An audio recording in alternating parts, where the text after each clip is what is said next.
Hey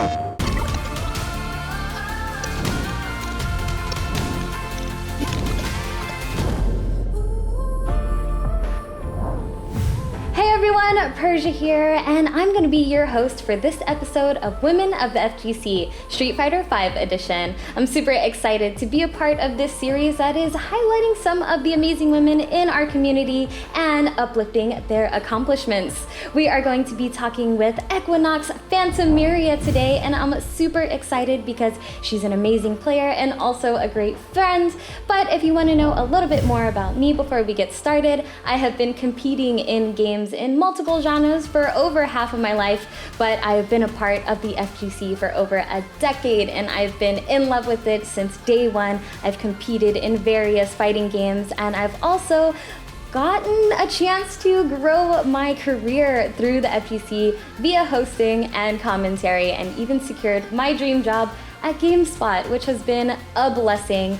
And also to give back to the community while I've been working at GameSpot, I've been running EXO Academy, which I founded a few years ago to help women in the community get professional training, not only in the game, but out of the game. We've got physical therapy, media training, marketing and branding, everything you need to build that esports profile. So I'm super excited to not only talk to Miria, who's been through that program, but get her perspective on the community because I know it's going to be a good one. And I've missed her so much. Miria, how are you doing? Love, I miss you so much too.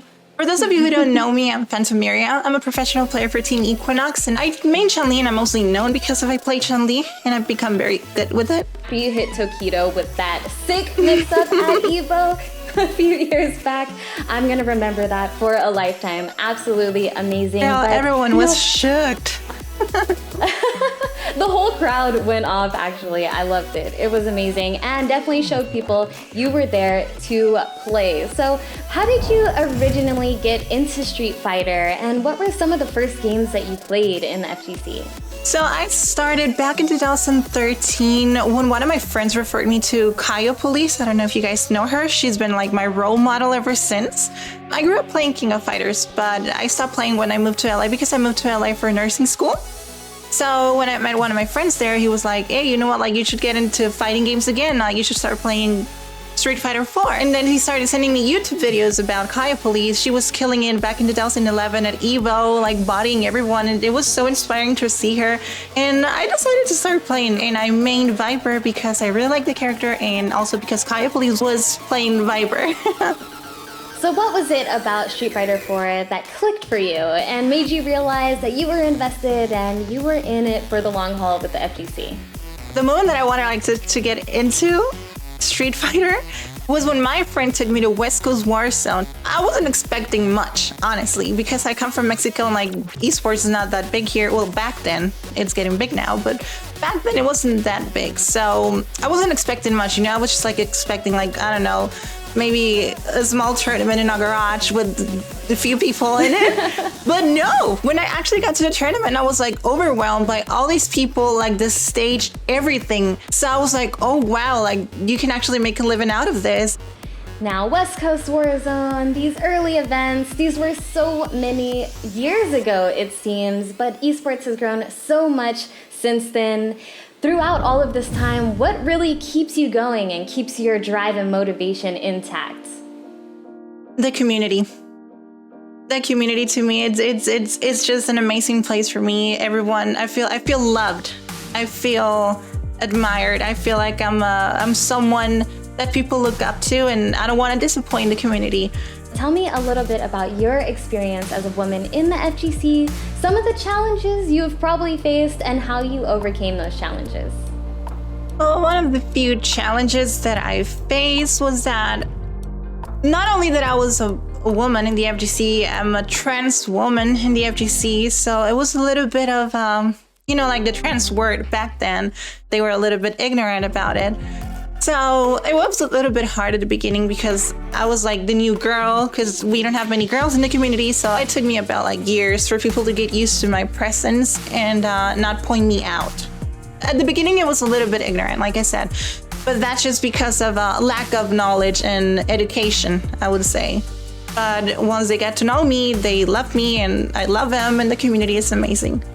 A lot has changed. Learning from everyone, asking questions, and trying to learn the game itself has been a very fun experience. Back then, I would say I was just decent. People would recognize me for okay, yeah, she plays, she's okay. But now I feel that people really look up to me and they think I'm a very strong player. And I'm like, wow, look where I've come from. And I thought I was always going to be decent, I'm never going to get that good. But it was that moment when I said, you know what, I need to learn this game and be good. And that's when everything changed. And I really do think people can underestimate how much time it does take to improve and get better and study. It really takes a lot of effort. That's why for the next few moments, I want you to not humble brag, just full on flex about your accomplishments in the FGC and all of the amazing things that you have done since you started. It was back in 2000, I think it was 18? When I started, you know what, I want to grow my brands. I want to start streaming. I want to get into an esports team and this and that. So the very first accomplishment that I did was in 2018. That's when I joined with eqnx. I got signed by eqnx and that made me very, very happy. Second accomplishment was getting Twitch partner. This was in 2019. That I was streaming for 8-10 hours a day, playing ranked, practicing, preparing for Evo. I'm not gonna lie, it was hard to get to partner, but we did it.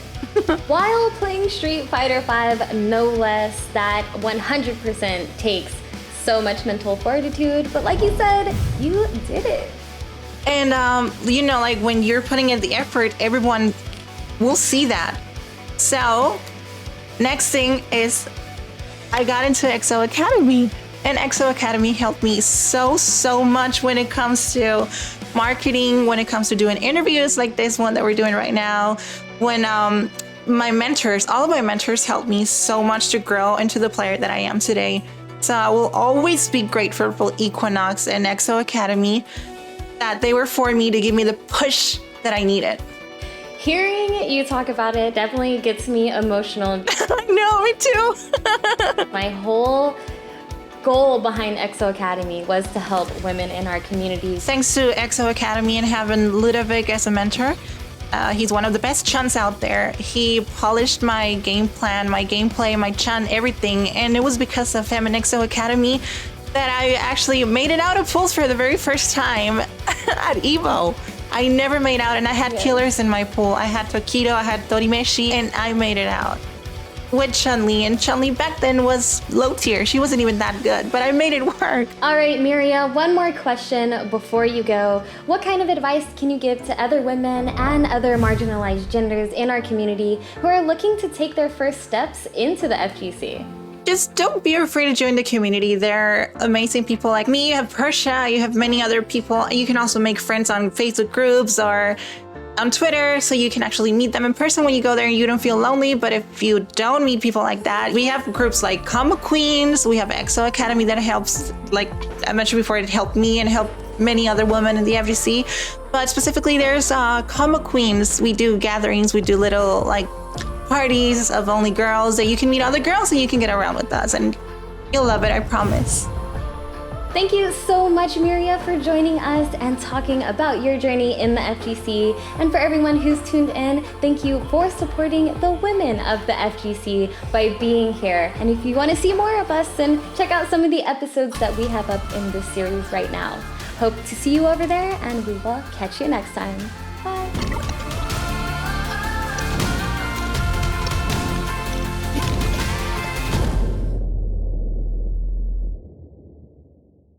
PlayStation